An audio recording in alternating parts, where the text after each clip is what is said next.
Listen, you don't find yourself. Your other body is not hidden in a box in a basement. That's not how this works.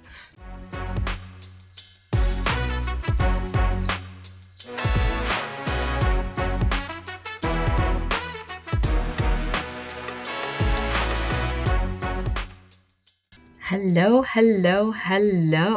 Welcome back to the podcast. I hope you are doing well. The weather has been atrocious, and today is supposed to be the first day of sunshine for the week, so hopefully there is. I've been recording these a day or two in advance, so we'll see how the weather plays out and things like that, but I'm very happy to be ahead of schedule, so to speak, even if it's by a day or two.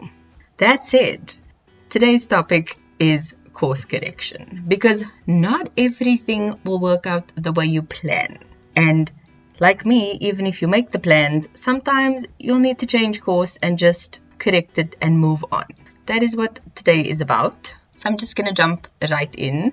My Q1 goals didn't work out, and that's fine. If you didn't listen to it, it's last week's episode. I know the audio wasn't that great. It's the first time I used the audio last week. I am working on it for this week, so hopefully it's better. That aside, I will link that episode below. The Q1 goal I had for last quarter was to get a new job. I didn't, and that's okay. But I'm giving myself the next 3 months to just relax and enjoy. I am financially okay to do that. Just in case you're wondering, I am quite good with money. I did do a March financial reset because of the financial year that ended at the end of Feb. So I'll link that episode as well. But yeah, I am okay financially to do that. And that's what I plan on doing. So it's been fun. And this is kind of what led me to this entire topic. I have been trying out new routines since I've stopped working. And it has needed constant tweaks. Everything in my life has needed course correction, but the beauty of doing it is that you live and you learn. You see what you need to fix and you do that. When it comes to my routine, I've realized from the get-go, I gotta overhaul everything. From the routine I do on a daily basis, to my morning routine specifically, to preparing the night before with a decent evening routine. Everything needs adjustments. It's just that simple. And one of the biggest changes is I just realized I wasn't getting enough sleep. I have been constantly sleep deprived for the last few years, and catching up is not easy. So I've realized I was trying to wake up at 7 a.m. It just was not working out for me. So I decided to move everything up in my schedule by an hour. So now I get up between 8 and 8:30, and that's just much easier. Everything shifted up by an hour. And it hasn't really thrown out my schedule that much because I did have a gap in my afternoon of an hour. So I've just basically shifted it and it's worked out so much better. So small tweaks really help. And that's just because of listening to what's working, what's not, how you're feeling. And the difference is visible. Each day that I'm doing these routines, I'm making these tweaks. Every day is better. Every visualization I'm doing is getting clearer. Every day my happiness is increasing with every single move that I make. And it's been the best thing ever. So course correction, tweaking things, making adjustments, whatever you want to call it, it is the best thing you can do. Another thing I've also had to course correct is my outlook and my mindset. Those definitely needed work. Not a huge overhaul. They were already fairly good. But my brother's words come to mind in the form of focus on you. Don't focus on doing other things for other people. And I was just like, what do you mean? And he's like, you've got free time now. Do things for yourself. Focus on yourself. Focus in and zone in on the things you need to do for yourself. Not the things other people need done that you are going to take on. And I'm like, oh, that's an aha moment right there. Because for me, I tend to take on other people's problems instead of letting them handle it on their own. I kind of just take on a problem, deal with it, and move on, especially if I can see a very easy solution to it. But very much like that airplane analogy I am constantly abusing, I need to put the oxygen mask on myself first. I need to take care of myself first and then help others. And that is what I'm going to definitely focus on for these 3 months. But I've already started doing it, and it's really, really great. Because taking care of myself first allows me to fill up my time with the things I want to do. And that is just part of my affirmations. I, me. Because it's my life, it's my choice, it's all about me. And that's not in a selfish tone. It's more of like a self-care tone. I need to take care of me. I need to do these things. That is the beauty of it. You find how you need to fix things, and reflecting is the best option for that. Because looking back on how we did things in our past can help us find patterns we didn't notice we have. It can help us notice things we don't easily see, or stuff we don't even have the energy to see. Because if you're on a hamster wheel and you are just trying to get through a day, you don't have time to notice the fact that you didn't eat properly. Or you're so exhausted, you don't have time to work on things for yourself to make it better for yourself. So sticking with the eating healthy, you were so tired after work, you didn't feel like meal prepping. So you grabbed something to eat at work. Or you drove through McDonald's on the way to work, you grabbed something unhealthy at work, and you grabbed something on the way home from work. And it's like, okay, the weekend I'll try and meal prep. And it's good because you go out with your friends Saturday, you chill at home and you get groceries on Sunday, and you meal prep, and the meal prep lasts 1, 2, maybe 3 days. And by the third day, you're like, I don't feel like eating the same meal. So you don't. And then the next 2 to 3 days are filled with your drive-through, takeaway, junk food cycle. But because that is the most feasible pattern for you right now, because you don't have the energy, you don't have the time, you just don't have the strength to do it. You don't. It got you through that. But now that you're on the other side, you can look back and be like, what on earth was I thinking? And you can course correct. You can reflect on what your pitfalls were, what you couldn't do, what you can do, and work around that. For example, check a 60/60, you can schedule deliveries. Not sponsored. If they did, great, because it's amazing. But basically, you can schedule items for delivery at a convenient time for you. So if you bought grocery Sunday and meal prep for Monday and Tuesday, you can order delivery for Tuesday evening or Wednesday evening and prep for Thursday, Friday, and allow yourself to enjoy your takeaways on a Wednesday and a Saturday. You're not depriving yourself. You're just trying to add a little bit of health in between the unhealth. 80-20 rule comes to mind, so definitely think of that. But it's up to you. And figuring out what you truly want for yourself, even if you've stopped and started things, that is even better. Because the intent is there, it's the execution that's a problem. So figuring out what you want to do and who you want to be, finding patterns that have failed, possibly succeeded for a short time and then something changed. Looking at all of that information about yourself is great, which is where I always recommend the habit of journaling. I'm actually so freaking proud of myself for consistently journaling for, is it over 3 months or on 3 months? From December up until March was like 3 months, and it's like on to the 4th month now with April. And every single day I've been journaling, and I actually look back the other night and I'm just like, oh, I know that happened, and I journaled about it, and I'm just like, it's a nice thing to have because I can remember that particular thing. And if I didn't journal about it, I would have probably forgotten about it, or the other person that was part of that event would have to be like, oh, do you remember that? And I had to be like, oh. So it's a very fun thing to journal for memories and looking back, but also for processing emotions and realizing habits and things about ourselves. So highly recommend journaling.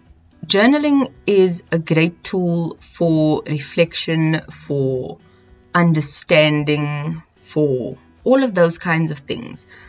But there's also the idea of using a manifestation journal where you kind of either write manifestations or a manifestation letter. What I do think personally about manifestation is that it can be very helpful for course correction and for finding your path and for finding what you want to do and to bring things into your life. However you want to manifest is up to you. And one thing I will say is Pinterest is great because I found a pin recently and I sent it to a friend. And basically it's explaining that what you want in the universe will come to you. But your life is probably going to get either very, very bad before you receive it, or something is just going to happen and it's going to force you to cut off that old so that you can move on to the new. And that was so crazy because I have 2 examples of this that has happened to me recently. And it's been something I've kind of been putting out into the universe, but not in the way I should have manifested it. So the first example is my contract renewal. I was having a really terrible time at work and it was just really hard to work for those last few weeks. And when I had that time off to kind of think, do I want to renew my contract? Do I not? Hence being over the hurdle and being able to reflect on it. I had to actually take stock and be like, this is clearly a sign to just stop suffering and move on. You are given a golden ticket to cut it off and leave it behind on a good note. And I did. And I'm very glad I did. Because I'm in a much better space. So that was a brilliant way for me to manifest moving on to something better, but cutting off the old. And like I said, I am financially stable at the moment. I do have enough to continue on. So it's not like I need to find something quick. I'm not desperate. And that is the best space to be in because I'm not in a scarcity mindset. I'm in an abundance mindset. And that is really, really just next level. But the second example I wanted to mention was I spoke to my mother on Tuesday. And when I did, she had been bugging me for, I want to say months, to speak to a friend of hers for a job I applied for. So this isn't someone who can guarantee a job or anything. She's just someone who works for this company. And she could help me with the application process, which I had already gone through. So it was more to just like check in with HR. Did they receive my application? Is anything outstanding that they maybe didn't notify me of? Anything like that. So my mom bumped into her and my mom asked her about like applying for the job. Can she check on it? Is there anything, open? Like, is there any active vacancies and things? And she explained like they actually put a freeze on hiring and they actually let a few people go a few months ago. And she can't even check what's happening because there's just like absolutely no point. And after my mom told me that, I immediately just looked up and said like, thank you. And my mom's like, why? And I'm just like, Mommy, this is the universe cutting off that avenue for me. It is closing the door so tightly on that. So it's done. I'm like, you can stop nagging about it. Like, that opportunity is clearly not meant for me. And my mommy was like, you're right. This is just cementing that fact. And I'm just like, that is exactly it. If it's not meant for you, if it's not for you, it will be cut off. It will be closed. It will be shut. That is that. I'm going to wrap up here because I can see I'm going a bit long and I'm getting long-winded with my anecdotes. So I'm reeling it in. Basically what I'm saying is that the universe is telling you something and you need to listen to it. You need to work on yourself. You need to work on trusting your intuition. You need to listen to your body. If something feels off, that's because it is. And it's up to you to work on that muscle, that skill, that motion. Okay? You need to do that for you. Another thing is, I want to emphasize the point of working on it and working on yourself. Because something that a lot of people say is, oh, you need to just take time and find yourself. You need to go out and... No, I've never said that. Don't do that. If I did say it, I changed my mind. Listen. You don't find yourself. Your other body is not hidden in a box in a basement. That's not how this works. You don't find yourself. You create yourself. If you want to be the person that is living a life you dream of, You need to start working on it and take steps towards it each and every single day in any way that you physically can on that day. You see what works, you adjust as you go, and you keep on stepping every single day. I mentioned this at the top of the episode. My routine that I'm tweaking every single day, every single week, every single month, that is getting me closer to the person that gets up early, that exercises in the morning, that follows the Saver's Miracle morning routine. I am working on it. I've got notebooks and things I'm going through, especially last year's bullet journal. I have notes in there. I'm seeing patterns in there. I am working on me so I can be the best me that I can be. I'm sure that's been said already, but yay, love the rhyming. And it's a road. I said to a friend the other day, this is like a journey of 10,000 steps. It starts with the first one. Some days you're going to take 10 steps. Some days you're going to take 2. Other days you're just going to stand still. That doesn't negate how far you have already come. All you need to do is keep going. You'll eventually get to where you need to go as long as you actively take steps. But if you stand still and you put on a pair of binoculars and you keep looking, it's like you'll never get there.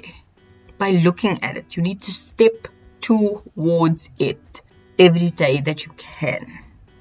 And I say every day that you can because, like I said, some days you're going to stand still. Some days you're not going to have the energy. Some days you're just going to need to, put your hands on your knees and just breathe.